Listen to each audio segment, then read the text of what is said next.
All I have for you is a word. There are people in the future who need us. I need a tenant.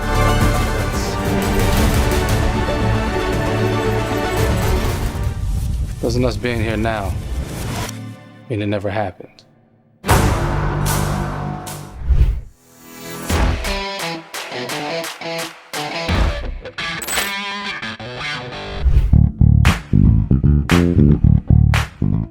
무비프레스 시청자 여러분, 호스트 그리썸입니다. 드디어 놀란 감독의 신작 테넷이 공개됐습니다.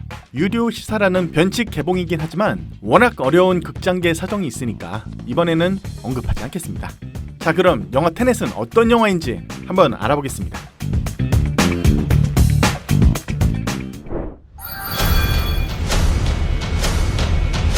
크리스토퍼 놀란 감독의 11번째 장편 연출작 테넷.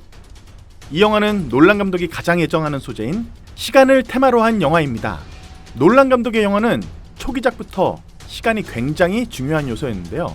메멘토는 단기 기억 상실증이라는 특이 질환을 앓고 있는 주인공의 하루를 아주 복잡하게 시간을 섞는 영화적 트릭으로 보여줬던 영화고요. 리메이크작인 인썸니아는 백야로 인해 낮과 밤이 뒤섞인 형사의 몽환적인 며칠을 담아낸 영화입니다. 인셉션은 꿈과 현실 속에서 각각 다른 속도의 시간이 흐르는 것이 영화의 가장 중요한 장치이기도 하고요. 그리고 지구 밖에서는 블랙홀과 중력이 어떻게 시간에 영향을 미치는가에 대해서 마치 과학 다큐멘터리 한 장면처럼 정교하게 묘사한 영화 인터스텔라도 있습니다. 이렇듯 가장 중요한 자신의 이야기거리로 시간이란 소재를 다루는 놀란 감독. 이번 영화 테넷에서는 아예 시간을 거스를 수 있는 기술인 인버전을 그게 가장 중요한 장치로 사용하고 있습니다. 무언가를 미래에서 과거로 보낸다는 설정은 많은 컨텐츠에서 사용한 설정인데요. 이 인버전이라는 기술은 특정한 사물의 시간만을 거꾸로 돌린다, 그런 방식을 사용하고 있는데 이 영화는 바로 이 기술을 바탕으로 한 압도적인 비주얼을 선보이고 있습니다.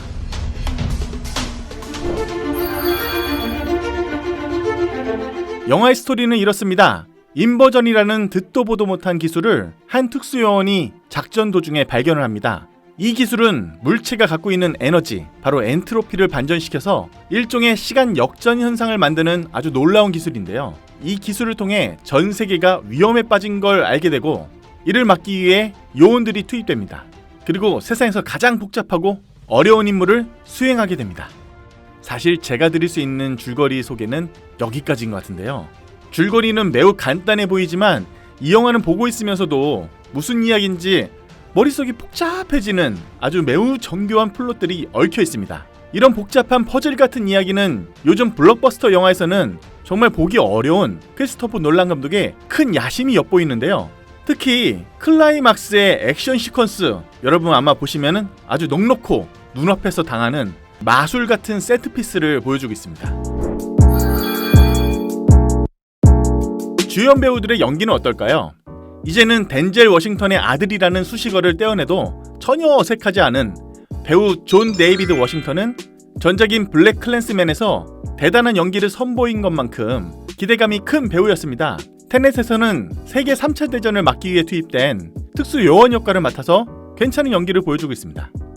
다음은 트와일라이트의 꽃미남 뱀파이어로 나왔던 로버트 패틴슨. 트와일라이트 시리즈가 끝난 다음에 정말 의외의 행보를 이어가고 있는 로버트 패틴슨인데요. 처음에는 정말 한심한 연기력을 가진 대중영화의 왕자였던 로버트 패틴슨이 이후에 용감하게 인디 영화계로 뛰어들어서 정말 열심히 갈고 닦은 연기 솜씨를 테넷에서 유감없이 보여주고 있습니다. 이제는 정말 연기로는 더 이상 까일 게 없는 것 같은데요. 그리고 캣 역할을 맡은 엘리자베스 데비키, 190cm가 넘는 엄청나게 큰 키에 그리고 10등신이 넘는 정말 여신계 비율의 엘리자베스 데비키인데요. 위대한 개츠비 그리고 가디언스 오브 갤럭시 2편 등에서 압도적인 비주얼을 보여줬던 이 배우가 이 영화에서도 정말 어마어마한 존재감을 보여주고 있습니다. 배우가 갖고 있는 고전적인 아름다움뿐만 아니라 극의 분위기를 정확하게 전달하는 감정 연기도 굉장히 훌륭하고요. 극 중후반부에 감독이 이 배우를 캐스팅하게 된 중요한 장면이 나옵니다. 바로 이 배우가 갖고 있는 신체적 특징이 극의 흐름에 영향을 미치는 장면이 나오는데요. 한번 보시면 아 이래서 캐스팅했구나라는 생각이 아주 선명하게 드실 겁니다. 마지막으로 빌런으로 등장하는 케네스 브래너. 이 배우는 존재감 그 하나만으로 좌중을 압도하는 아주 강력한 포스를 보여주고 있습니다. 크리스토퍼 놀란 감독은 CG를 최대한 자제하는 감독입니다. 그래서 전작들을 보면은 정말 놀라운 아날로그 촬영 장면들이 많은데요. 많이 알려진 것처럼 이 영화에서는 실제 보잉 747기를 폭파시키는 정말 용자다운 모습을 유감없이 보여주고 있습니다. 물론 2억 5천만 불이라는 제작비를 생각하면은 그 돈으로 CG로 조금 더 스펙타클을 더 키웠으면 어땠을까라는 그런 아쉬움이 드는 건 사실인데요. 이제는 이렇게 영화를 찍는 감독이 놀란 감독 하나밖에 없다면은 그런 감독의 철학 지켜줘도 되지 않을까요? 방금 이야기한 대로 테넷의 제작비는 2억 5천만 불. 그러다 보니까 소위 본전치기 그 손익분기점이 무려 8억 불이라고 합니다. 정말 어마어마한 흥행을 해야지 겨우 돈을 벌 수 있는 그런 영화인데요. 이를 어쩌나 지구적인 전염병 재해로 인해서 과연 이 영화가 그 돈을 벌 수 있을까? 라는 의문이 들긴 합니다. 특히 가장 큰 시장 중 하나인 미국과 중국 두 곳에서 극장 관련한 규제가 아직 상당하고 우리나라도 얼마 전부터 강화된 사회적 거리두기로 인해 테넷의 흥행에 먹구름이 낀 상태이긴 합니다. 하지만 아이맥스라는 그 포맷을 가장 잘 이해하고 극장에서만 경험할 수 있는 스펙타클을 절대적으로 믿고 있는 이 시대 마지막 고전주의 영화 작가 크리스토퍼 놀란 감독이니까요. 영화 테넷 철저히 방역하고 거리 두면서 많은 분들이 경험하셨으면 좋겠습니다.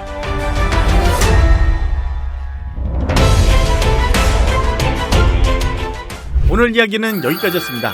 무비프레스에서는 더 재밌는 이야기로 여러분들께 찾아뵙겠습니다. 그럼 다음에 뵐게요. See you next movie.